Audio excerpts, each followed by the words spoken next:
Hey everyone, welcome back to another episode of Christians Conversations. With today, I'm lucky enough to be joined by Sally A. Clark. Got to put the A in there. I put Christian J. Harris, so I figured I would, there's a reason for that. So Sally's nice enough to join us today to talk about her experience in the workforce as well as going through the search in today's job market. So Sally, thank you for joining. Well, thank you for having me. This sounds like a lot of fun. I hope so. We'll go from there. So if you wouldn't mind providing a little insight into your career journey for the folks out there listening.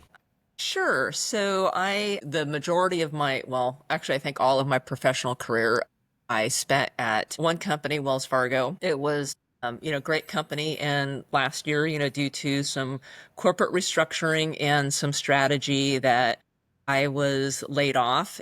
And so I spent a little while before I really started searching. I just spent a little while getting myself up to date. Hadn't updated my resume in like forever. I didn't even have a LinkedIn account. So I felt like I was behind the eight ball and having to do LinkedIn, get my resume updated.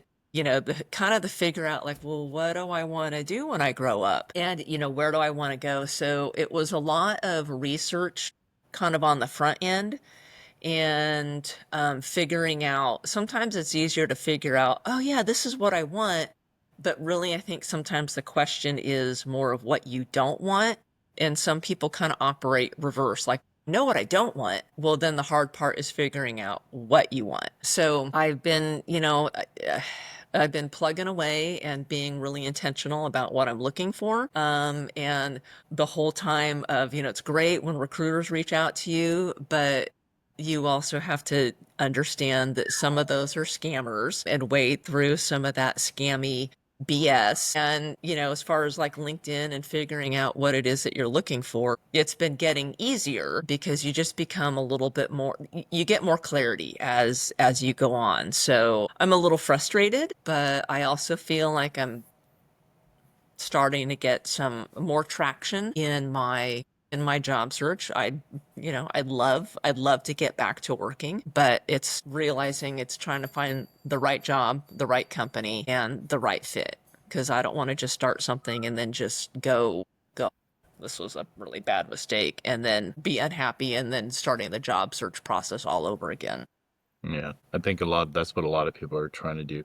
What's interesting, because you mentioned like you had really no LinkedIn presence until you needed it in a sense. How do you go like that's, almost most people have something, they just don't use it. Like everyone that like probably starts on LinkedIn. I was just talking to a person last night. They're like, yeah, but I haven't been on it in months because they don't need it in a sense. That can Right. probably be overwhelming if I had to guess. How did you kind of you know, take it on in a sense, and so you could build up something that, looked like you wanted to present it to basically the world. Oh, I had always grown because a lot of my coworkers, had LinkedIn and I just thought like, oh my God.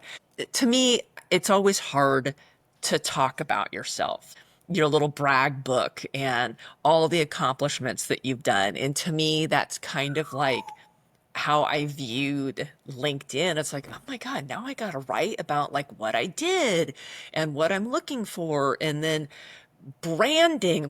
What is that? So that was like the most difficult part, but I enjoyed going out and reading like people's stuff. And it's sort of like when you don't have anything and you're trying to figure out what it is and what you need to do, like everyone's information looks really great and like, oh, that's a good profile. Oh, that's a cool one too. Oh, I like that. How do you stand out? And there's some of the really cool stuff, like the people, who don't really, they use LinkedIn. They're not maybe like they're unique. So their profile headline is something really catchy and cool. But when you're really looking for a job and understanding how recruiters are using LinkedIn, like you want to put your job titles in that very small amount of real estate. Going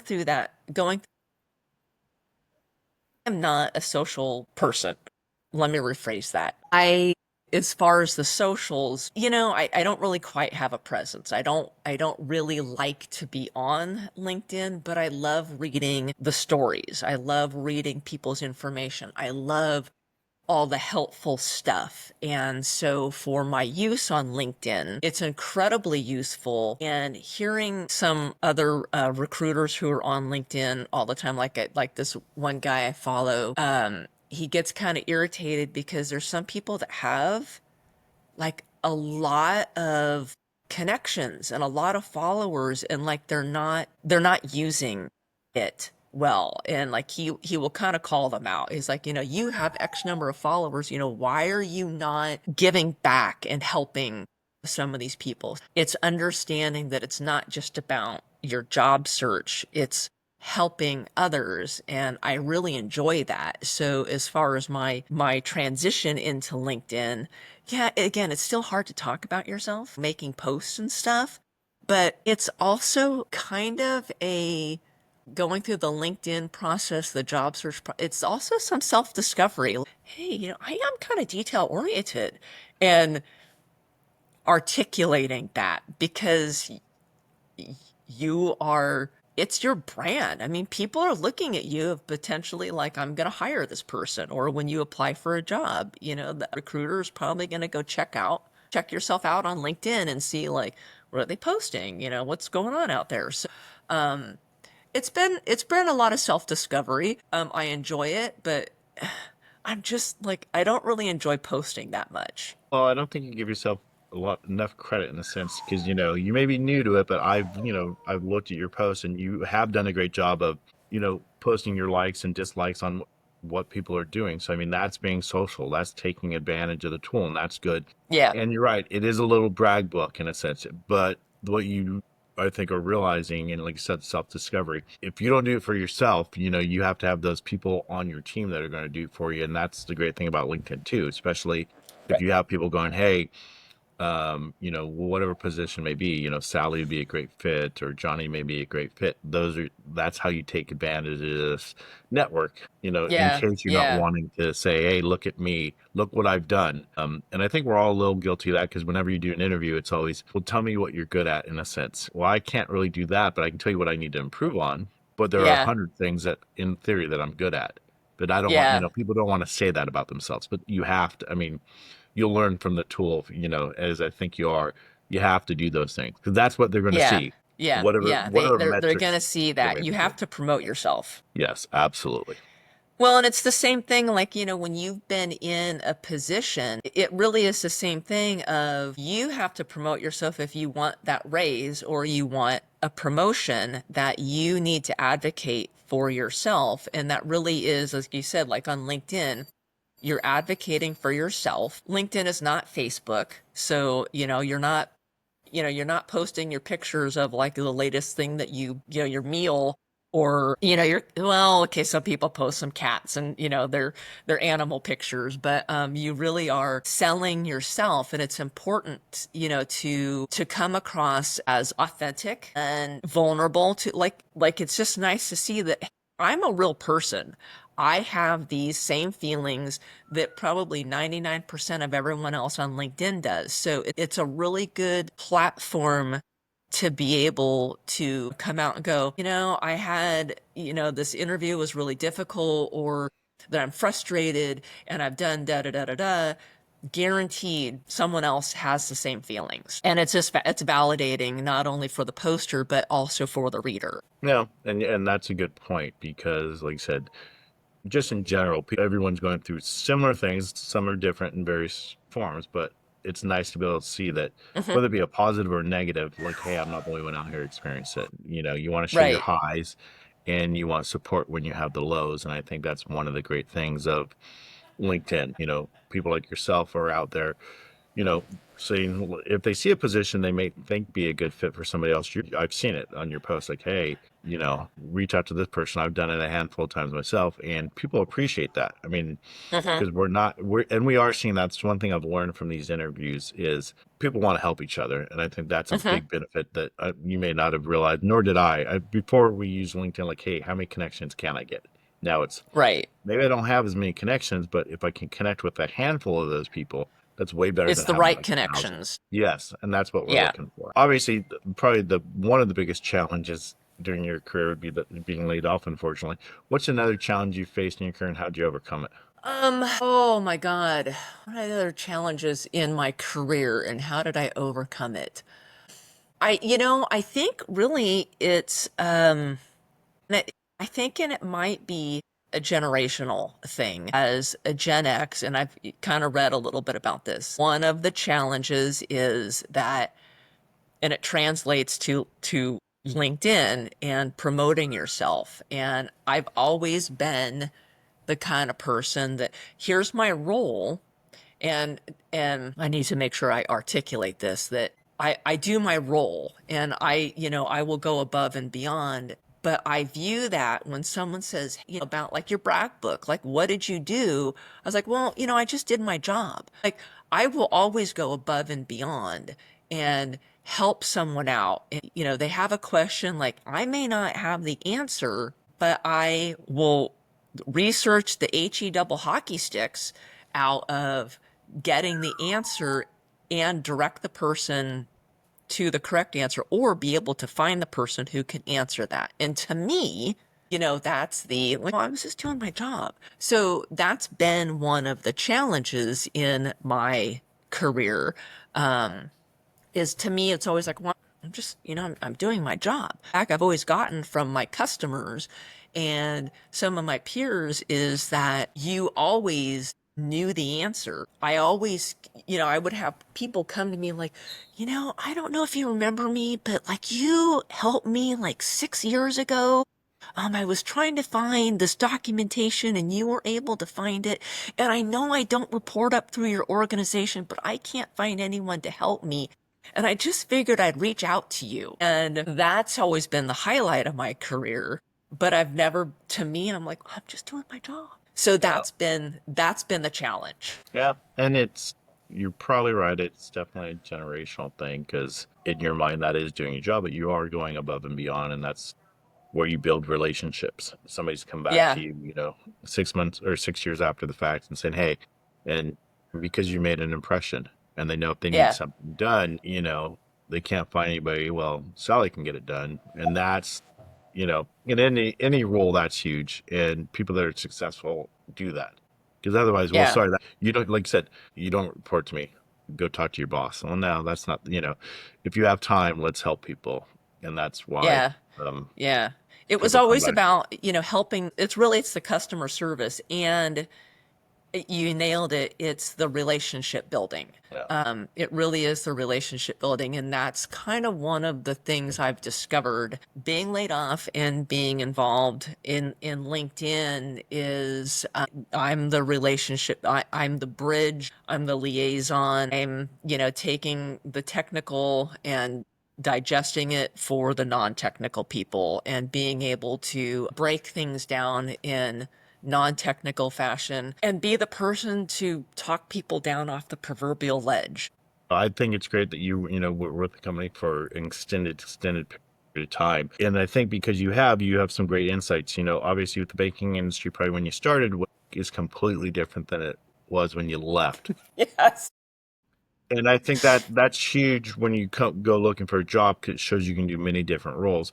How were you able to adapt with something that was, all paper? I mean, well, I can't even imagine, but yeah, basically there was no computers really probably back in the day, and now everything's done online. Like, how are you able to change your skills so you could adapt to the transformation of the baking industry? It's interesting because when I started out, and a lot of my peers, have a lot of years of service. So for Wells Fargo, our brand is the Stagecoach. Hmm. Our brand, like as if I still work there, that brand is the Stagecoach. And so a lot of people had joked like, yeah, my first job, I was mucking out the stalls and, I rode the horses.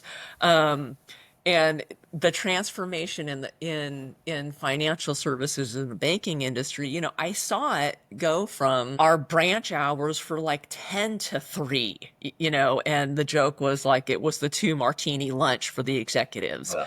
Um, now, Banker's hours. yeah, total banker's hours. Now, bringing in the technology and having to use that. I mean, being in an IT position at Wells Fargo, we hadn't used our first instant messaging was I think we used AOL, and that was a big like, oh my God, the auditing and the risk, how are we going to keep a system of record? And then it was transitioning to um oh my God, what else did we use? I can't remember the other instant messaging. And then we transitioned to Teams. And it's like the more that the technology evolves, you just start getting used to using it. And then you kind of forget, like, yeah, remember back in the day that it was all paper?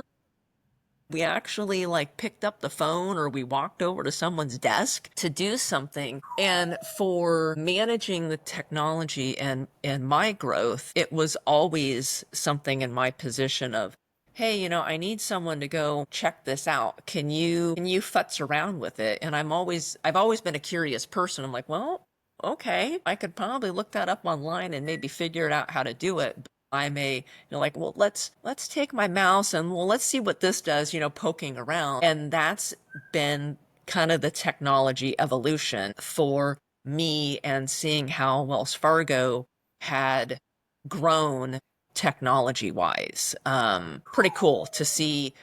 Yeah, some of the larger banks and I think even healthcare industry has some really ancient technology, but has some really cool up to date current technology. And it's migrating from some of those older platforms onto some newer platforms. And especially, I think it's a little bit difficult in some highly regulated sectors like financial services and healthcare. It's kind of like you just see it slowly coming and then you just transition into it. Kind of like, let's see, when you're used to seeing something every day and you just get used to seeing it and it just kind of becomes a part of the background, part of your daily life. And then you realize like, how long has that been there? Like you don't like you have to pause and take a step back and go, oh, well, we've been using this for a long, you don't remember what it was like in the olden days. You don't remember how it started, you just know where you're at.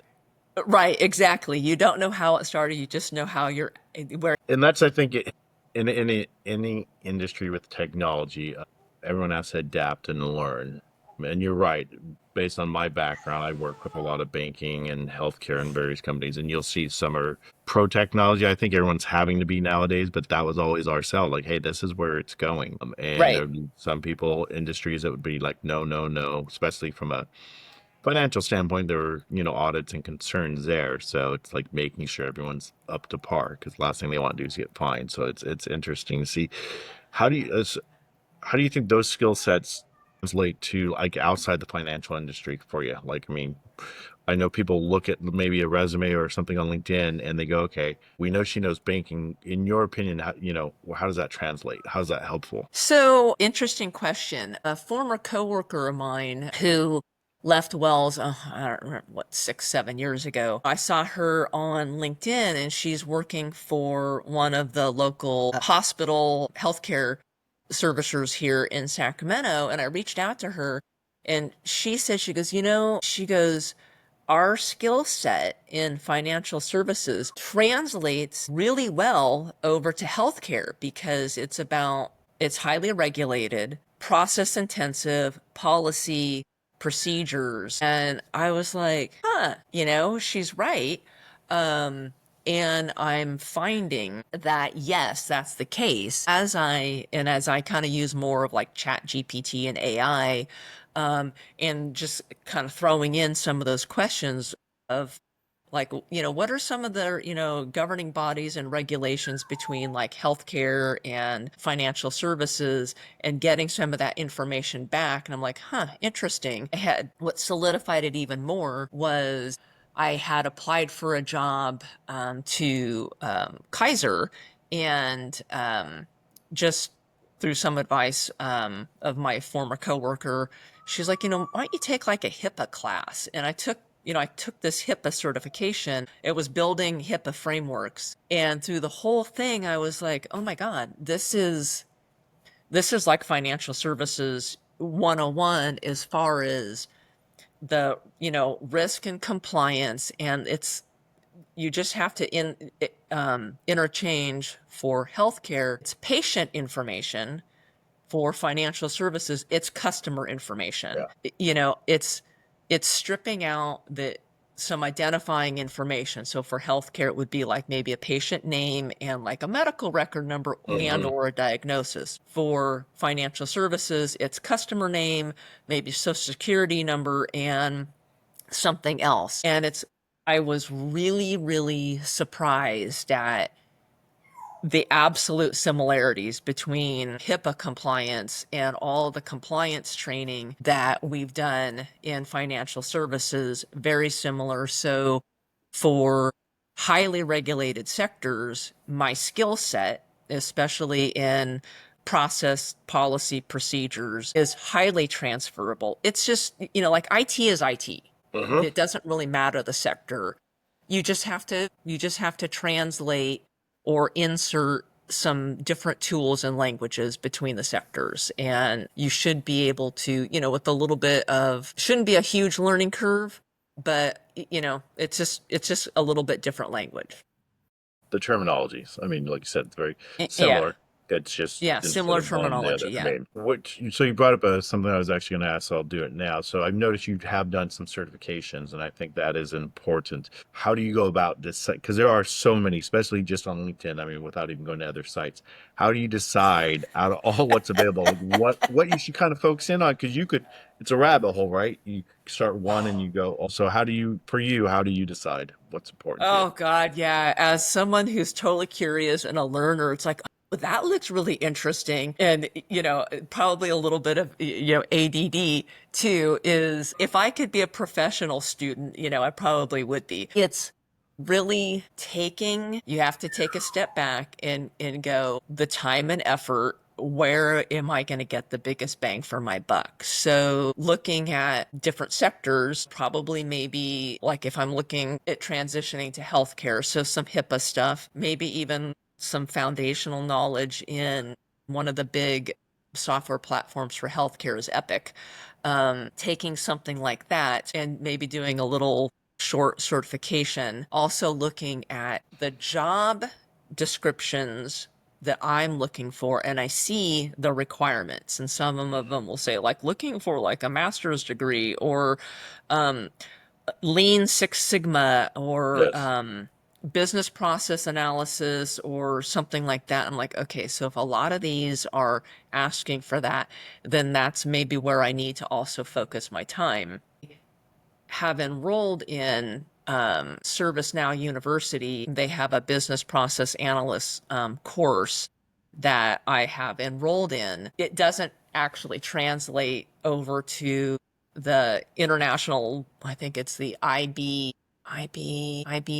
or something like that. I don't think it would translate over to one of those certifications, but that's kind of where I want to be as far as IT, a lot of ITSM stuff. Hmm. It's helped me see a lot of the implementation side of implementing like ServiceNow, or even it would be like Salesforce or some ITSM process and continuing that. So it's staying focused on where your end result is going to be. And that's kind of hard to do because, it's like, oh, that'd be kind of cool. That'd be kind of fun to take. Oh, that's interesting. And knowing that you only have you don't have a whole lot of time to be able to do other stuff. But on the other hand, sometimes it is a little good to just transition your mind from the job search mode, the certification mode, the whatever mode, and just kind of do something totally different because I think it sort of resets your mind. Yeah, I think you definitely have to do outside stuff besides this because this, like, and everyone posts this in these conversations. This becomes a 24/7 job Yeah. in a sense, trying to find a job and doing the certifications. I think the key on the certifications for anybody, even myself, is you start one, you got to complete it. The Yeah. last thing you want Yes. to do is start 12 other ones because one, you don't really learn anything. Anyone can click buttons, but you really do want to take that knowledge with you. And I think sometimes we miss out on that when Yeah. we're starting to do things. If you're focusing on your goals maybe to get into healthcare, like I said, being understanding HIPAA is huge, obviously, and then understanding how that could translate into whatever job role you may get in the future. So I think Yeah. that's key. Absolutely. Key. During your time frame, so as we look for a new role, what's the leadership quality you're looking for from whatever company you may end up at? For direct leadership, like the leadership qualities I look for is teams that promote some autonomy, huge amount of collaboration and support, knowing that I don't know if I'm going to shoot myself in the foot, but knowing that with given autonomy, and there's trust, and that knowing that they don't necessarily have to be on site. Yes, there are, studies like, yeah, yeah, you can really get some really good collaboration by having the person to person interaction. Um, but knowing in the global universe that we're in, that with the tools like this, tools with like Teams and, the video, that you can really get a lot of collaboration, and being able to share a screen to see what your coworker's seeing is huge. And so that's really what I look for is support, collaboration, autonomy, some trust to know that, well, yeah, if I give that person a task, that it's going to get done. And for me, and I hate to say micromanager, but someone who's not going to be a micromanager and also a super fast-paced environment. Because, we all know those keywords in job descriptions or even reading about companies, especially like, startups. You just have to understand that it's fast-paced, there's a lot of ambiguity, things change immediately. For my leadership, my ideal leadership role, it's not stuff that is constantly changing. And the key theme for me is collaboration, support, and the autonomy to do my role. And if I have questions, that they're available for me to ask questions. Yeah. And you're right. A good leader will do those things. It also goes back to the employee in a sense of once you build up that trust with them, Yeah, then they're less likely to micromanage you. They'll give you your right. autonomy to do your job. Um, but like everything, you have to show them that you can, because other, Yeah, especially with the new position, the expectations are typically, depending on the business, you check in with some of them check in with their managers almost daily yeah, just yeah, to make yeah, sure you're comfortable. And yeah. that changes over time because they Sure. have faith you're going to do it. So I said, a good leader will adjust to those things. In the beginning, I need to hold your hand more. As we progress and you show you're capable, then the hand holding goes lost. And the only thing they should expect you is Sally will reach out when Sally needs help. I Right. trust that she's going to do her job. And I'm sure in the past and in the future, you'll show them that. But I said, once you develop that with them, a good leader will kind of just say, okay, Sally, go crush it, whatever that may Yeah, be. you end up being like in any new role, it's like you're the enthusiastic learner, and your progression kind of goes like this. And then you don't know what you don't know, and then as you move up, it's like, okay, now I'm realizing I know what I don't know. So now I can formulate the questions. Uh-huh. And then, but you still need that direction. And as you move through your maturation process in the position, then it peaks. And then then you're the experienced learner. Like, you know what you need to do. You need a lot less direction, a lot less management. In that, like that cycle as the employee, it's kind of the mirrored cycle with the manager. There's a time that management needs to provide a little bit more direction, some structure, and then as that relationship um, builds and there's the time in, then as a manager, it's stepping back and knowing that there's the trust. Like, I know that if she's stuck, she will ask questions, and I know I don't have to spend a lot of time managing this person as they have progressed through their role. And that's it's kind of the cool thing. So it's sort of knowing, whatever role that I find or that you find, that you're going to be the new person, right? Mhm. And you're going to need a little bit of direction. But with being an experienced person, that you need some direction, but you need a little bit less of, versus maybe someone just getting out of college Yeah, and managing a professional environment. absolutely. So, reviewing some of your posts, I'd like to kind of go over some of them, get a little bit more insight into them. The first one that stood out to me is, about a month ago, I think you had two really good interviews that unfortunately Yes. you didn't get the positions, but you said it was a positive. experience. Why was that, do you think? It was so some of the interviews that I've had in the past were really like your standard structured interviews. Like, tell me about a time that you blah blah blah blah blah. And it was a panel interview and it's like, one person asks a question and then, another person asks a question. It's like, but these two interviews were more, they were a conversation, and it was a little bit of reflecting, like on one of them, the hiring manager, he's typing away and he's looking and he's like, so I see on your resume that you blah blah blah blah blah. Can you tell me a little bit more about that? And it was just, it was more casual. It was a conversation. And I think to really suss out the best qualities for an interview for a candidate, to me, it just seems like that is the easier way to go, because you're already, as a candidate, you're already kind of on, stress on the defensive.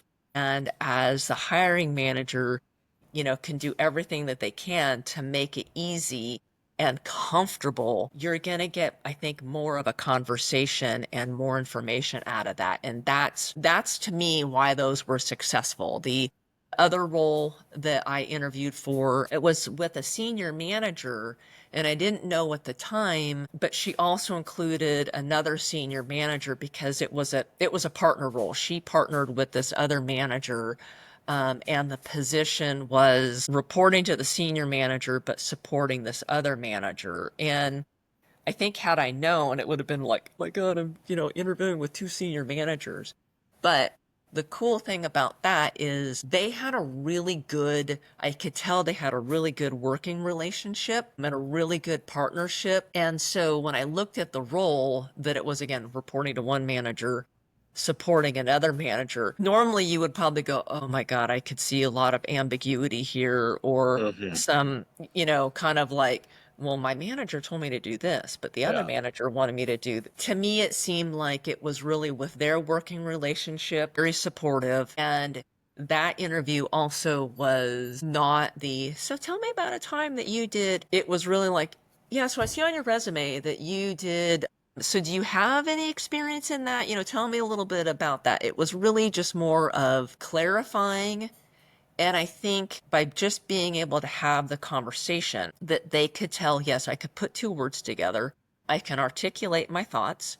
Um, and I could fit in with the team. And I think that's the key, is you can want all the skills, and as a candidate you can learn skills and you can train skills, but the hard part is the fitting in, the right fit on a team. And then, once you have that, you can go get some training for whatever. But it Mhm. seemed like it was the right fit assessment for those interviews. And that's for me, that was a really good, both of those interviews were really good. It was like, wow, okay, this is conversational. This was easy. It was relaxed. And when you're relaxed, I think it just flows a lot better. You can just talk about what you did versus like, oh, here are my star stories. And here you're on edge a little bit. Yeah, any of the interviews I've gone on, and just in general, anytime you can have a conversation, more so than, like you said, Star or Sword or whatever they're using, it makes it better. I understand why they have to use it sometimes, um, but I enjoy that, and I also think, and they reached out directly to you to, give you the bad news, and that goes a long way. I've actually had that a couple of times, and I said, thank you, as just a nice, hey, thanks for Right. letting me know, instead of just giving me the bot saying, sorry, we've moved on. I mean, because that's big in today's world, to just get a, not saying Yeah. like a personal response sometimes, but at least it's not the bot. Yeah. Yeah.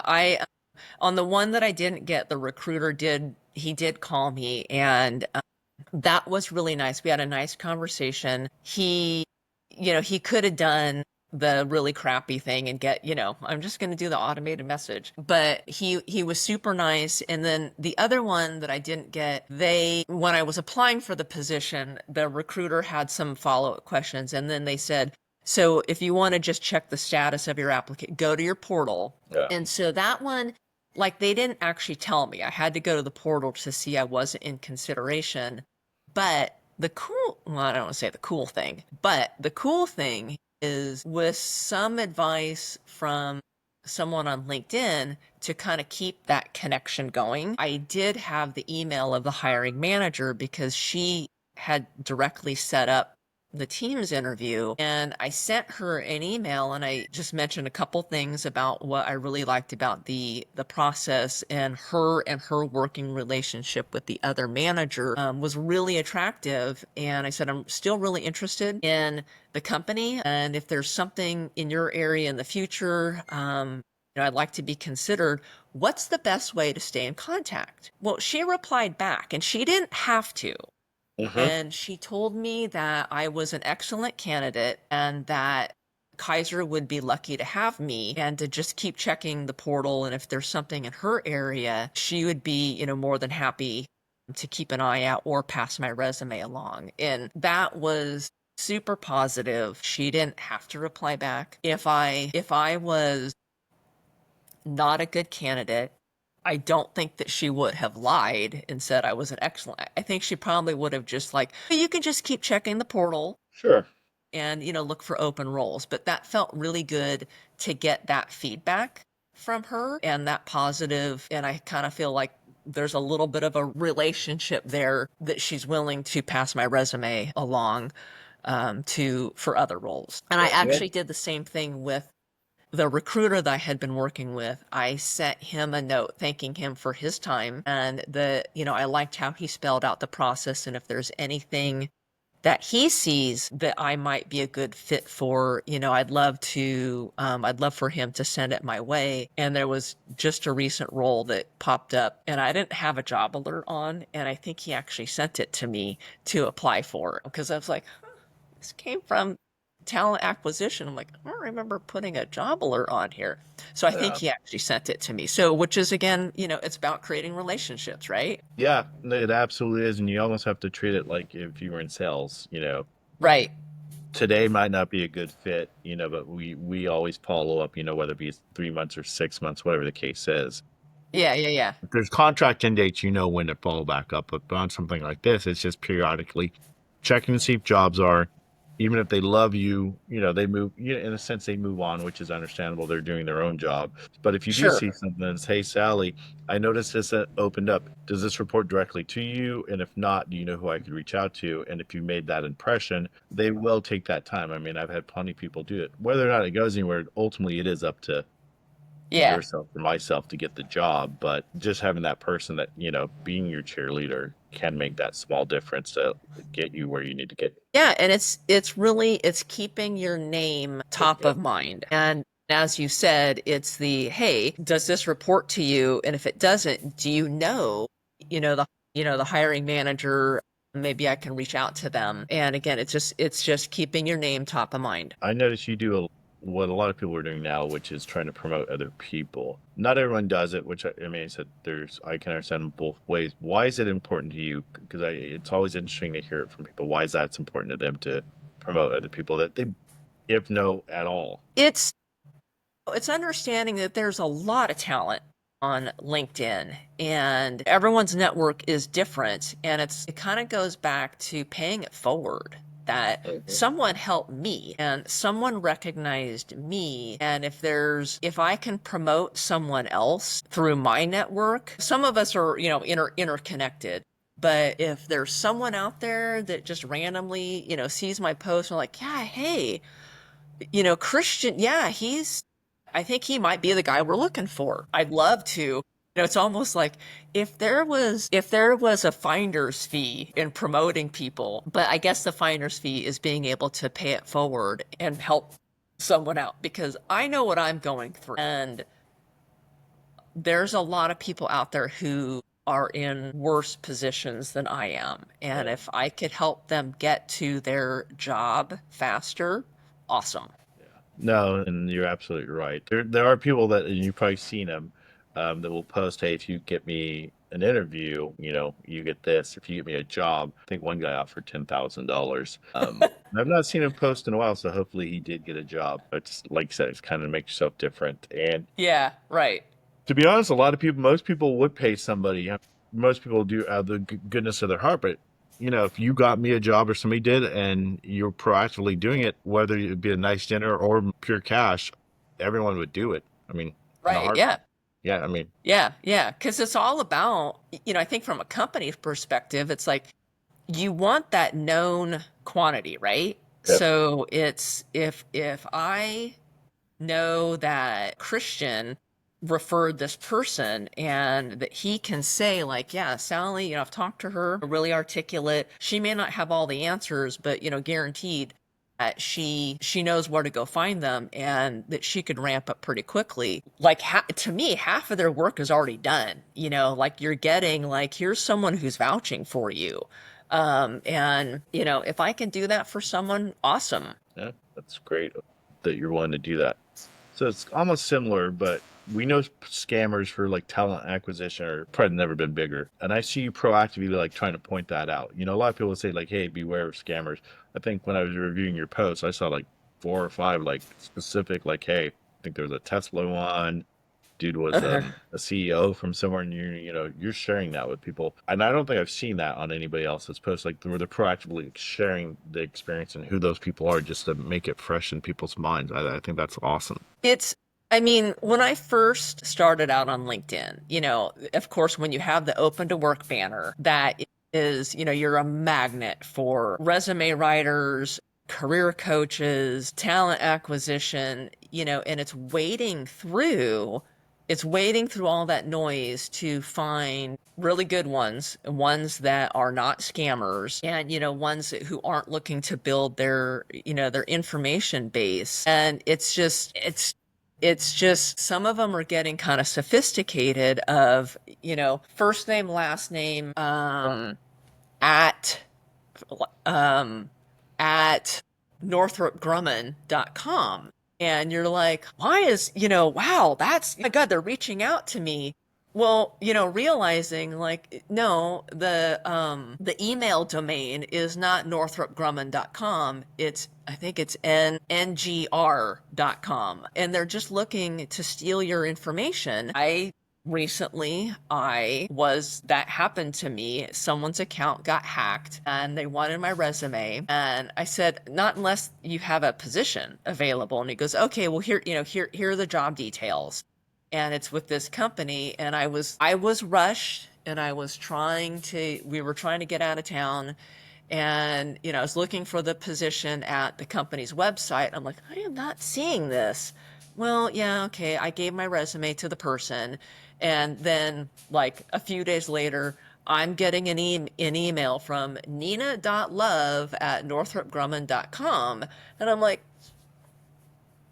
why is Northrop Grumman reaching out to me? So I did a little bit of research and I went to Northrop Grumman's page and I could see, the contact us for like some of the HR or their social Yeah. media people, that their email addresses were ngr.com and not spelled out Northrop Grumman. And there was a person who worked for Northrop Grumman, Nina Love. She's in talent acquisition. And it was just similarities Sure. that if you're not careful, your information is going to be out there. So, if I can help people just take a step back and just be really cognizant and do your due diligence, you should never be pressured into sending your resume. And you should always, go to a company's website to verify that, yeah, the job actually does exist. And I think by more of us doing that, people who are newer to the platform or don't really use it that much, like they'll start seeing more of this. And it's like maybe it's a community effort to get a lot of this stuff off the platform, which is I don't think we're ever going to do because they just keep resurfacing. No, but like I said, it gets better and better and more Yeah, sophisticated. it So gets better it's and better. Yeah. unless you do your due diligence to look at those things, because, they prey on the people that are in need and the like. And like I said, it's almost always when you get rushed and you're like, oh, I'll do it. And then and sometimes you Right. regret it in various aspects. And I think we've all had those experiences. So anytime you can share and Yeah. hopefully prevent one more person from going through that is very helpful for the network out there. Right. Since this is like something that we're doing constantly, I noticed you took a break. In For a person that does not love fishing, what makes it great to you to like to kind of, free up your mind. Like that's not a big thing to me. Fishing is not exciting.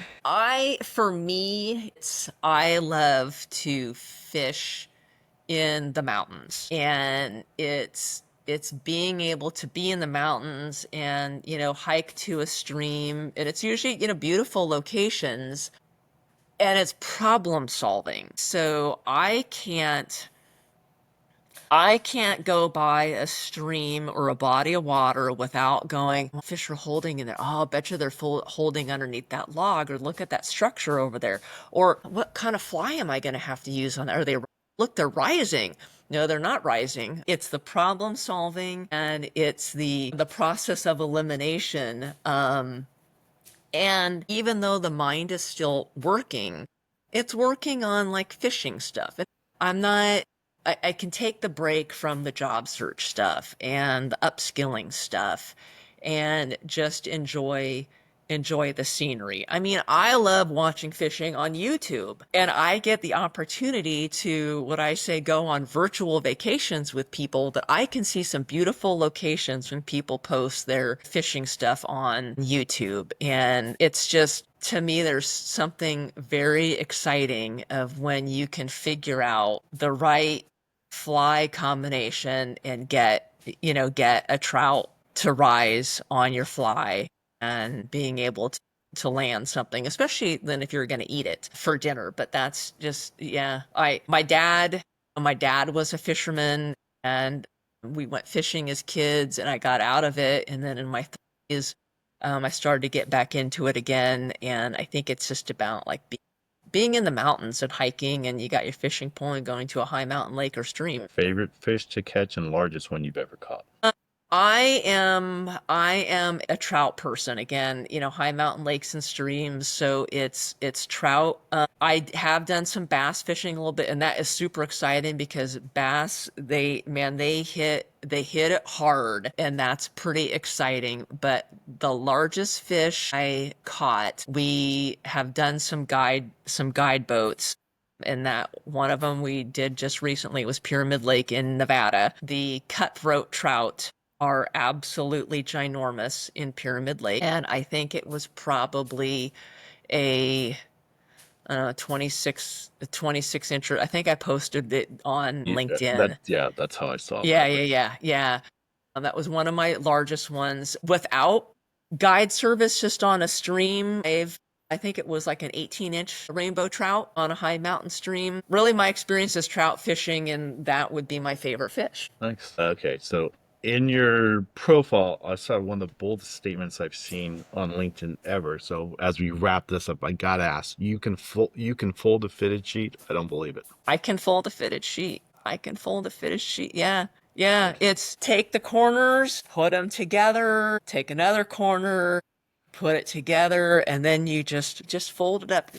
It's not wrinkling up, but you just fold it up. And I just did see someone on Facebook did a little thing like, I can fold a fitted sheet. It just goes in a little ball. I think that is what It happened. just goes, and it's one of those things of like, it's a conversation starter, right? Yes, I actually can fold fitted sheets, but it's a conversation starter because that seems to flummox more people that you can imagine trying to fold a fitted sheet. And it's like, I can't do it. But it's a total conversation starter, and it's an icebreaker. So it's a great thing to be able to do when you're talking to people professionally or just casually. It worked on me.